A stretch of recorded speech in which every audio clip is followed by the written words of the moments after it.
onde vem o nosso medo? Hoje nós vamos tratar disso com diversos especialistas no assunto, mas um deles é um convidado muito querido, muito importante, que eu tenho certeza, se você ainda não conhece, não vai mais esquecer, pela capacidade, pelo conhecimento e pela simpatia, que é Luiz Roberto Padilla, que está aqui comigo, professor da Universidade Federal, que tem um largo conhecimento, um currículo que eu precisaria ficar aqui quase que o programa todo para descrever esse currículo, que é fantástico. E seja bem-vindo. Muito bem, muito obrigado pela acolhida. É um prazer estar aqui com vocês. Vamos tratar desse assunto que nos diz respeito a todos. O medo, de onde vem o nosso medo, por que ele se amplia na sociedade contemporânea e o que a gente pode fazer, especialmente a respeito, para controlar esse medo, não deixar o medo nos dominar, pois o medo é a pequena morte, porque ele bloqueia o funcionamento do nosso racional, o nosso cérebro não funciona direito, nosso pensamento não funciona direito, o medo incapacita o funcionamento. Há uma série de fatores científicos com relação a isso, né? Um deles é o nosso cérebro, como um todo, ele consome 1/3 da nossa energia corporal. Então, a gente precisa ter bastante energia para o processo de pensamento funcionar direito e nós podemos controlar esse equipamento que nós temos, tá? É preciso. Antes, seria interessante contar a verdade sobre o cérebro, que não é um, nós temos 3 cérebros. Tá? Em função da nossa evolução antropológica, nós temos um cérebro primitivo, tá? Que normalmente se costuma chamar cérebro réptil, até associando que ele vem dessa época. Tá? É o cérebro que nos faz, diante de uma situação que provoca medo, tá? Fugir ou lutar. Reação. Fugir ou lutar, é a reação. E quando aciona esse cérebro, é uma questão de funcionamento atávico, isso foi aprendido ao longo de milhões de anos, porque os que não fizeram isso lá no início, nós somos a cadeia, nós somos o topo de uma cadeia evolutiva de milhões. Seguramente. Os mamíferos existem praticamente milhões de anos, há 40 milhões de anos. Os primatas há 7, 8 milhões de anos, tá? Cada vez recua mais.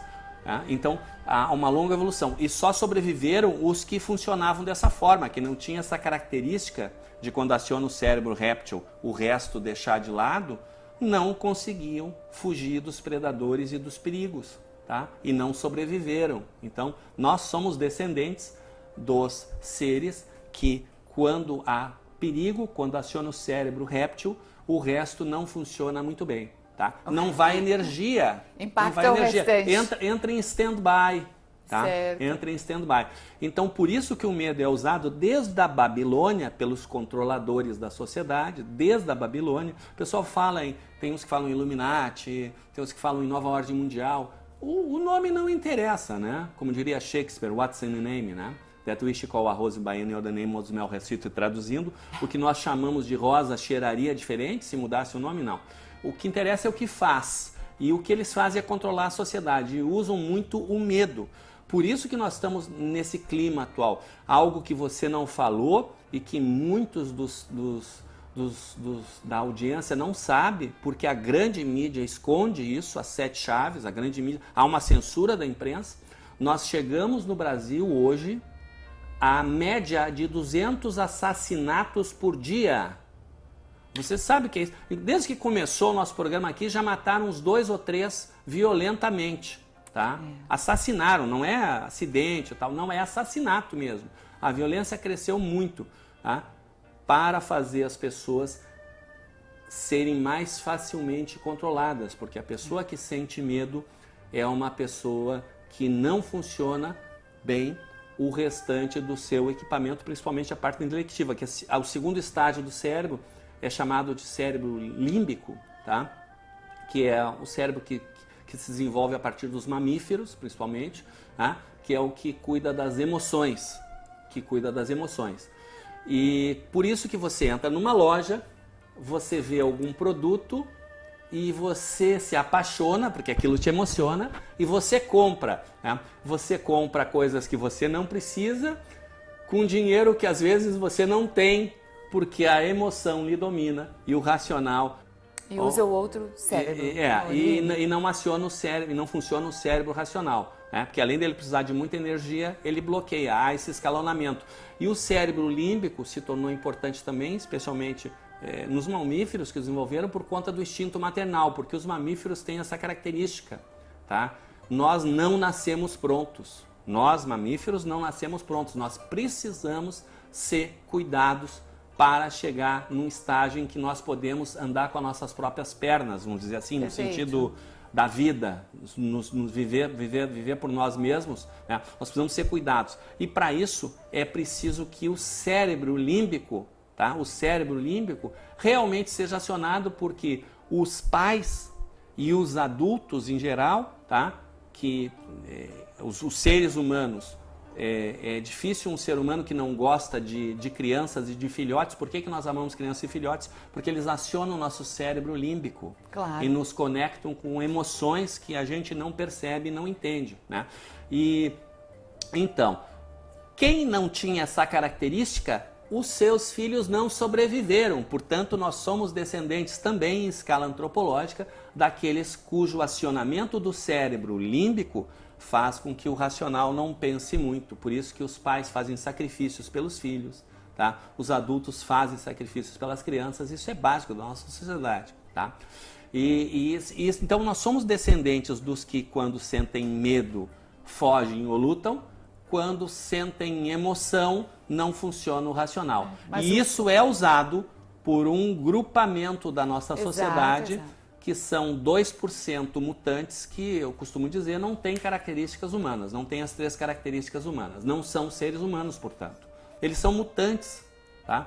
A cada 3% de nascimentos de homens e 1% de nascimentos de mulheres, você vai ter uma mutação genética detectável por exame, e também é detectável por atividade cerebral, porque o cérebro desse ser não tem atividade cerebral nas áreas do juízo de valor, por exemplo. O juízo de valor é essa operação automática que nós fazemos sobre as consequências daquilo que nós até mesmo pensamos.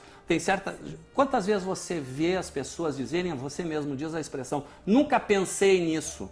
Não passa pela cabeça, por quê? Porque o juízo de valor bloqueia. O juízo de valor é como se fosse um antivírus, um anti-spyware, né? Um firewall poderoso que impede que até pensamentos que possam causar risco à ecologia própria e daquilo com o qual a gente se importa, as pessoas significativas, tá? Esse juízo de valor impede que a gente faça isso. Tá? Isso é uma característica do ser humano e isso requer energia, consome tempo, tá? E por isso que o psicopata parece mais inteligente. Claro, bota 2 computadores com a mesma máquina, os mesmos programas lado a lado, para fazer a mesma operação, sendo que num deles você instala e aciona um antivírus. Vai funcionar muito mais devagar, vai consumir mais energia. Certeza. Tá? E o psicopata é isso, é um perigo, tá? É um risco para a sociedade, porque ele só pensa nele mesmo, por isso que eles matam pai, mãe, filhos, tá? E é preciso romper esse ato, essa separação descartiana que se fez entre a medicina e o direito. Esse é um dos paradoxos da nossa sociedade. Para superarmos o medo, porque o psicopata ele manipula tanto a pessoa com que ele interage, quanto coletivamente, ele manipula para criar um ambiente propício para ele. E o ambiente propício para ele é um ambiente de medo, onde as pessoas não vão funcionar, tá? Porque ele não sente, ele é um paradoxo, porque ele não sente medo, que é uma emoção. Ele não aciona o cérebro réptil, tá? Dele, tá? Ele não tem essa característica, tá? Embora ele seja muito covarde. Por quê? Porque ele não tem emoção, e a coragem é uma emoção, a motivação é uma emoção. Ele não tem a conexão espiritual. E tem 2 postagens que foram feitas em junho. Uma é sobre o psicopata em si mesmo, como ele é, como é que ele funciona e como é que ele faz a manipulação a granel, assim, de pessoa a pessoa. Como é que ele faz essa manipulação? E a outra é o quanto eles são perigosos, porque eles fazem manipulação coletiva. E aí explica como que eles fazem. Porque eles usam sempre as mesmas técnicas e funciona há milênios. Essas mesmas técnicas funcionam há milênios. Por quê? Porque nós, seres humanos, somos desinformados a respeito dessas verdadeiras armadilhas ambulantes que andam em cima de 2 pés, num equipamento que parece humano, parece igual a nós, e eles fingem serem humanos. Eles matam o Celso Daniel e vão chorar no velório.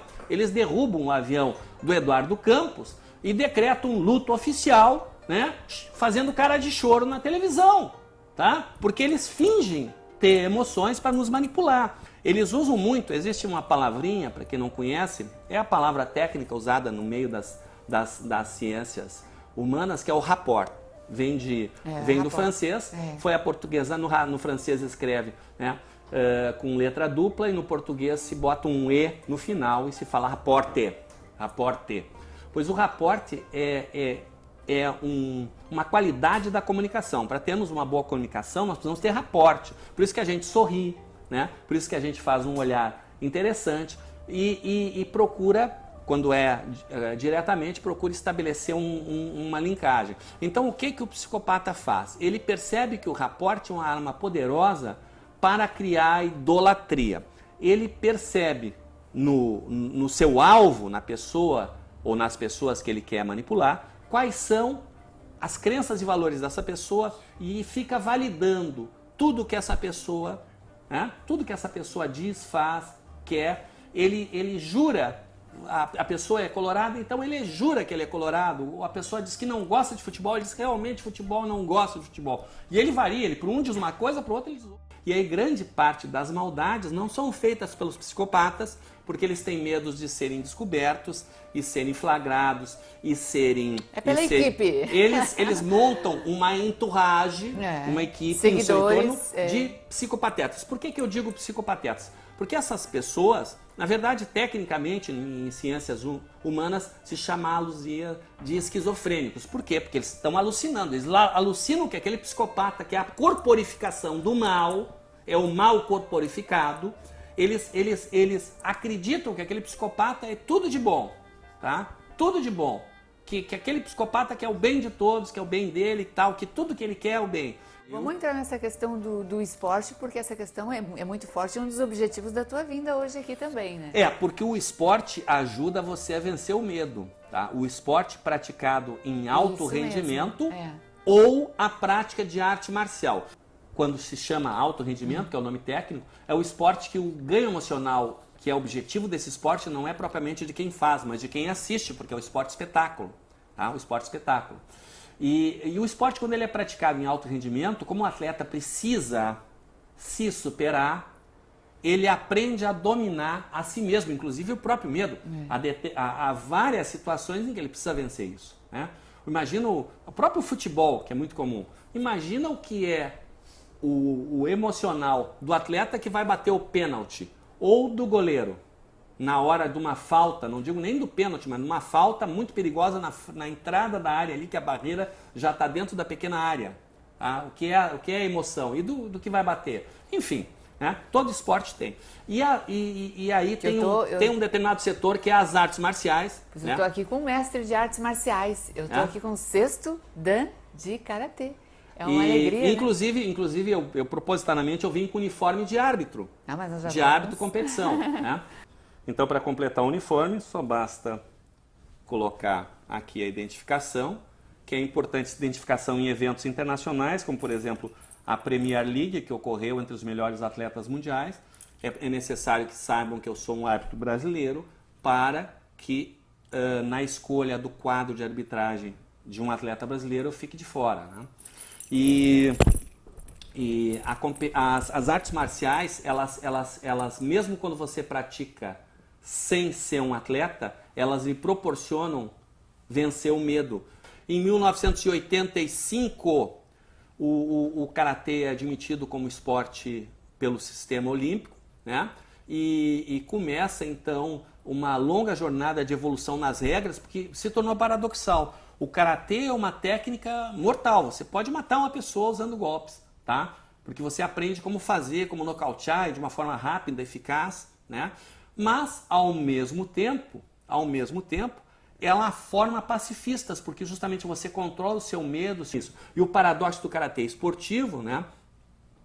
Até a gente né? Depois vai mostrar alguma coisa sobre isso. O paradoxo do karatê esportivo é que você tem uma arte de extrema eficácia, mas você tem que mostrar a técnica sem machucar o adversário.